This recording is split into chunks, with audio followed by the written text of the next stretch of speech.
We're looking at Philippians chapter 4, verse 19. And the title of the message is The God Who Cares for Those Who Care.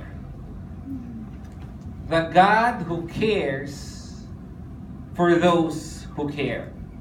And Philippians 4:19 goes as such. And my God will supply all my needs according to His riches in glory in Christ Jesus. You know, who among you here has friends? All of us has friends, right? And there are characteristics of friends. And one of a genuine friendship has one, I believe, a lot of characteristics. But there's one characteristic, I think, that is important if you want to determine if your friendship is kind of good or kind of healthy. And that is reciprocity. You know, friendships cannot be one way. Friendships are normally a two-way thing. It's like communication. Communication is not communication if you're the only one talking. Blah, blah, blah, blah, blah, blah, blah, blah, blah. I remember a friend of mine, when I was still single, ang dada sa telepono, she really talks a lot. And she does not know that I literally sleep on her. Then when I wake up, she still talks. Unbelievable. And I just told her recently, alam mo, tinutulungan kita eh. When I wake up, she's still talking. I have only one technique whenever I talk to her. And I just go, But that's not communication. And in friendship, that's not friendship if it's only one way. And I'm reminded by Prime Minister Abe, who just came from the Philippines, right? And he pledged how much? 1 trillion yen, or $8.9 billion, or about 500 billion pesos in aid and support. But he said something. He said, you know, this is not a one-way thing, huh? This is a two-way thing. The Philippine government should reciprocate in the sense that, not that we'll invest in Japan, but tanggalin nyo naman yung red tape in doing business here in the Philippines. Where yes, we commit, that's our participation. Your participation as we help you is take out the red tape. The classic, I scratch your back, you scratch my back. It's never a one-way street. And that is genuine friendship. If your friendship is only you're giving, and the other person doesn't want to give or reciprocate, guess what? That's not a friendship. That other person is just using and abusing you. This is the situation now of Paul. He has a long-standing relationship with the church in Philippi, 10 years already. A church that is very affectionate about. In fact, the book of Philippians is the most intimate letter he has to any church.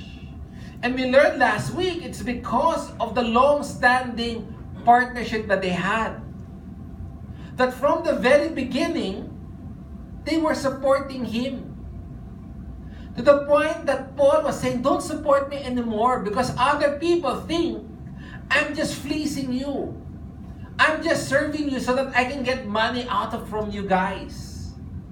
So it's okay. But despite that, and despite the fact that the church in Philippi had nothing anymore to give, very minimal, because they're in deep poverty, they choose to give. The problem right now is this. Paul is in jail for 2 years already, about to be sentenced possibly to death. And there is no way for him to reciprocate.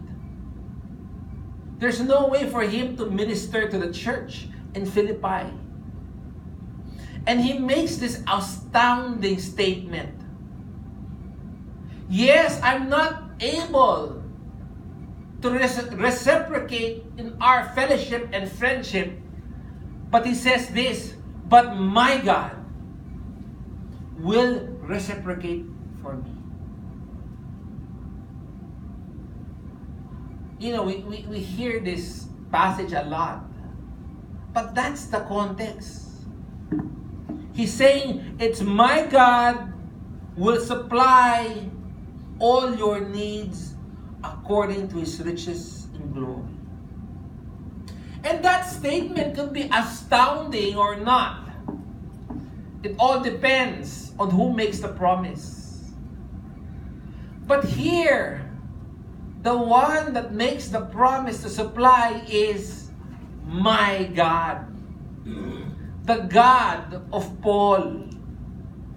The God of Abraham. The one that told Abraham to get out of Mesopotamia while he was worshiping the false idols, is the God that Paul is talking about. It is the God of Isaac, of Jacob, of Joseph. The same God of David, of Saul and Solomon and Moses. The same God that parted the Red Sea. The same God that provided manna, that provided water, who protected them. He said, that God is the God that I'm talking about. You know, the value of the promise, a promise finds its value on the person that makes the promise. If I told you, Paulo, okay, Paulo, I'm going to give you $1 million tomorrow. What's the value there? I can't. Even if I made that promise, it really has no real weight in it. The weight of a promise is found on the one who gives the promise. If Jack Ma, the owner of Alibaba, tells you, know, Paulo, I like you. I saw you swim and I like the way you swim. I'm giving you $1 million tomorrow. Is there a difference? Totally, di ba? And we have to realize what makes this verse strong is because of God. He is the one who makes the promise. Not Duterte. That Duterte, not a friend of mine who would provide me. Not my parents, not my friends, but God. This promise really is hinged, the power of this promise is hinged on God, the one who made the promise. I want to play a video. I normally don't play a video, but I thought it might be right to play a video.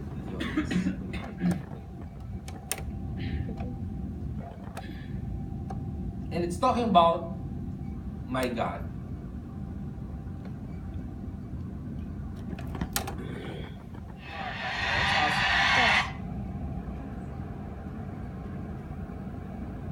I'm sure some of you have seen this video. I just want to put it in context.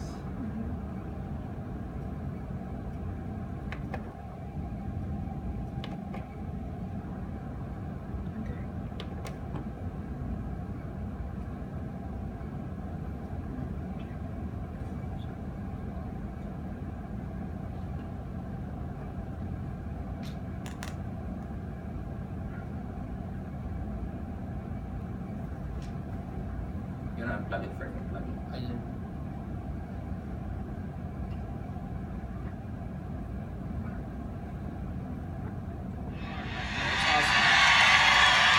Yeah.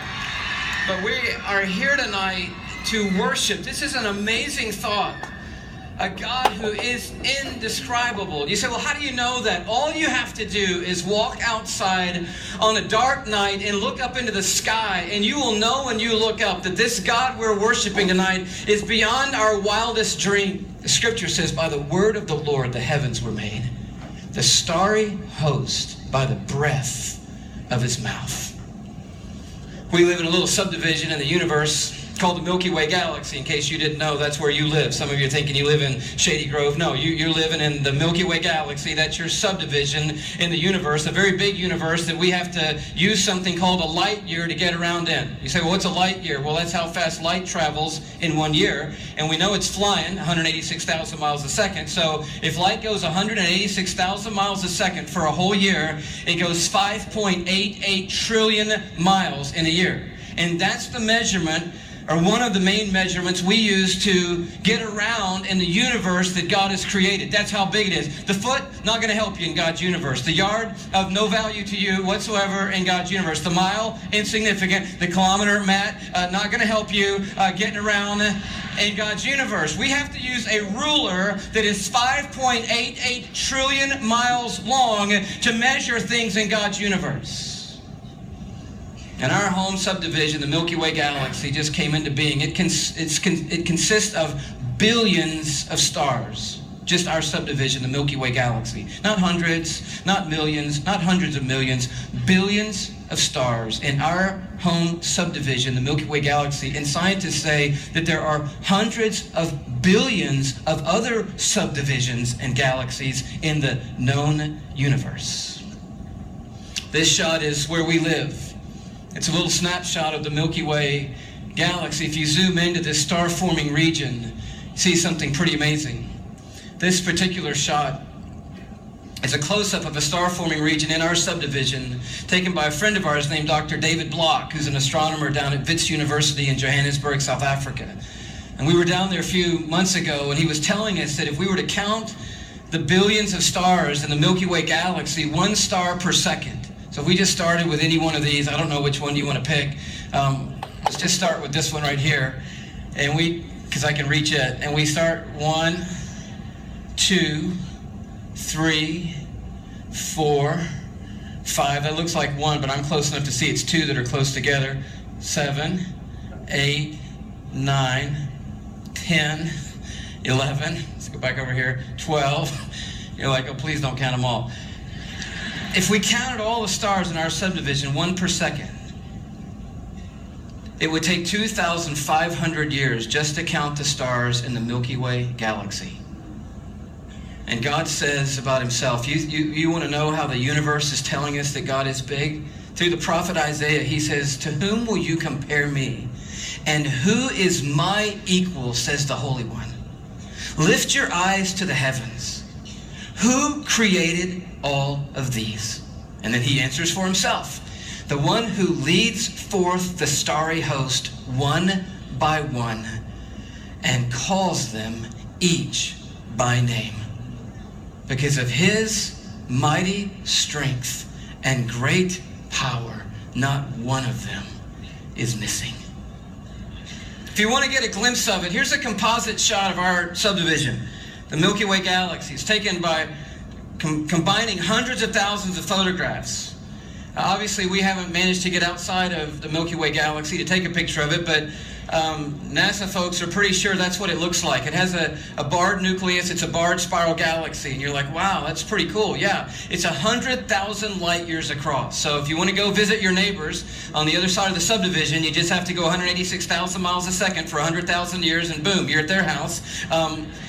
In our little neighborhood home called the Milky Way Galaxy. You say, well, where are we? I'm looking for us on there. You know, we got to be right in the center, obviously. I'm sure we're right there in that middle. No, believe it or not, we're not even in the center of our own subdivision, okay? So affirming again tonight, it's not about you and it's not about me. We don't even live in the center of our own subdivision, and you don't want to live in the center of the subdivision because it's scary in the center of the subdivision.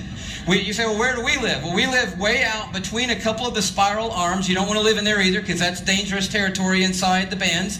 We live in that little clear zone between a couple of the bands, about 2/3 of the way out. We're living somewhere about there.